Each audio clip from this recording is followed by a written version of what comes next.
Yes, here we go. That's exactly what we needed this week after last week's disappointment. Let's go, Chelsea.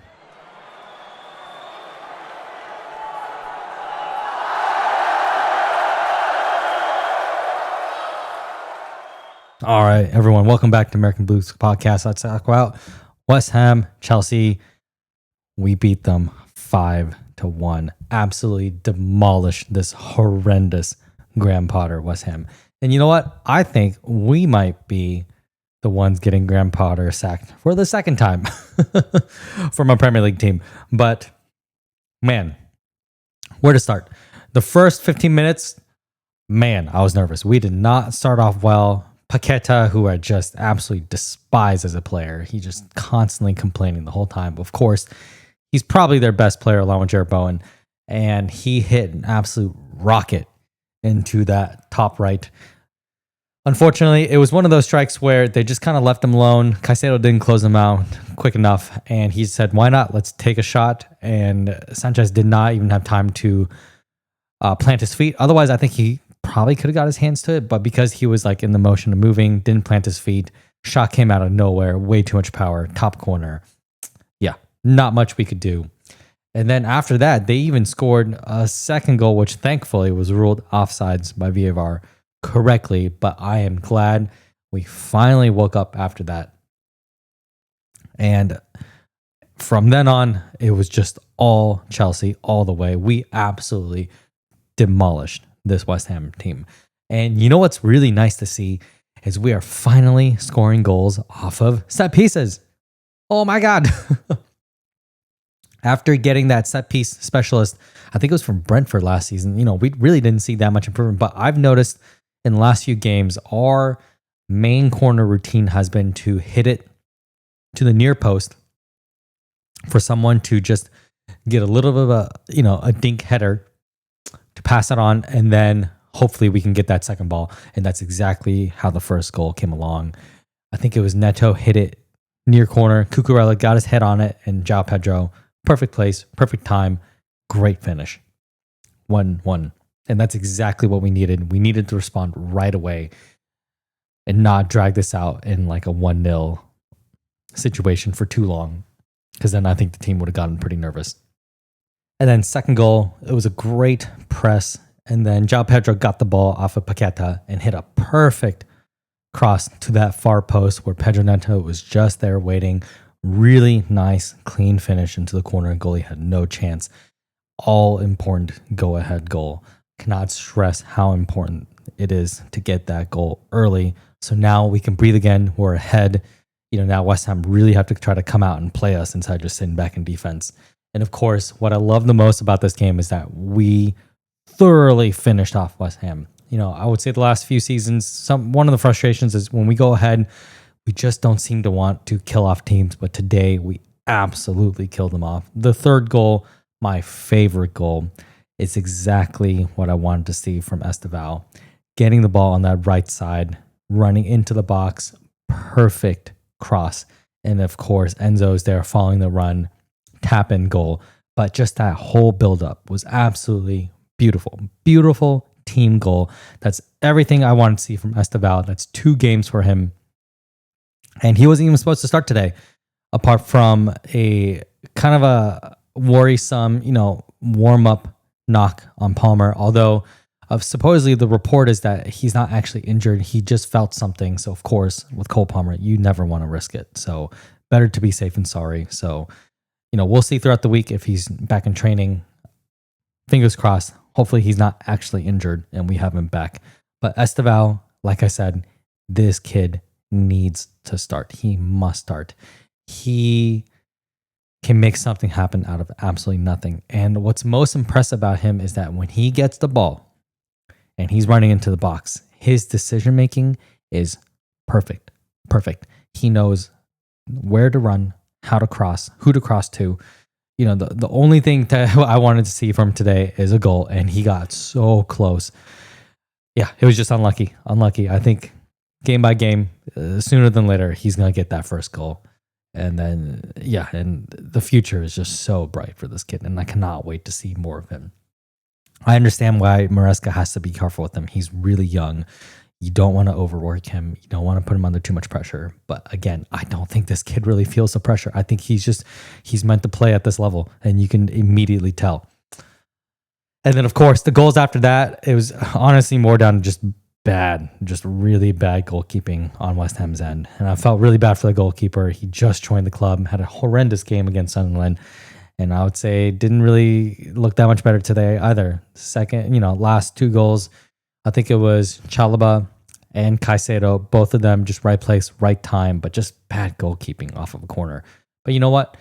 Our team needs more goals off of set pieces anyway, so I'll take any of it. Any of it, I'll take. Give the team more confidence.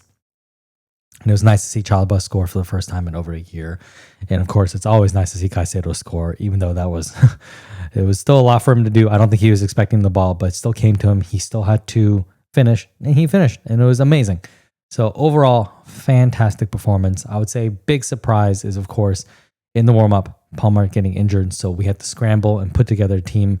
So Delap started up front, João Pedro started in Palmer's role, and then Esteval started on the right side with Neto on the left. And I think going forward, it's going to be tough. It's going to be a decision each game who should be in defense, because you can tell from today we had a much easier time playing out from the back, because Tosin, like Colwell, can actually pass and he can make accurate long passes. And when you have Delap up front, he's always going to be a target. He's always willing to battle the defender, push him around.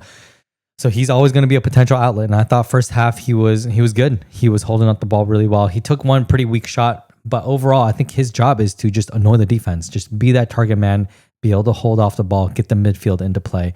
And I think he did that actually pretty well. He did kind of, peter off the second half, but it's okay. He's not going to be like a 30-goal striker for us. As nice as that would be, I think he's too young and too inexperienced to be that way. He does need to work on his finishing, but what he does not lack is strength and willingness to just bully defenders. And when we are trying to play out from the back, sometimes that's what we need. If we can't pass it into the midfield, then you might as well just bypass everybody and hit overhead and have Delap make something happen. So I thought that worked really, really well this game, and I think that's got to be something that we focus on in the future too. Especially if teams start packing the midfield, we got to be able to have a different outlet. And I think Tosin has proven more than enough times that he can make those passes, and that starting him does have his weaknesses. He's not the fastest. He does need someone to be able to cover him if other teams start playing the ball behind. But what he does not lack is leadership and passing. And that's what we need our defenders to do, is that we need them to pass the ball into midfield, into attack, and not just hit it back and forth between themselves. That being said, West Ham are just in a terrible position right now.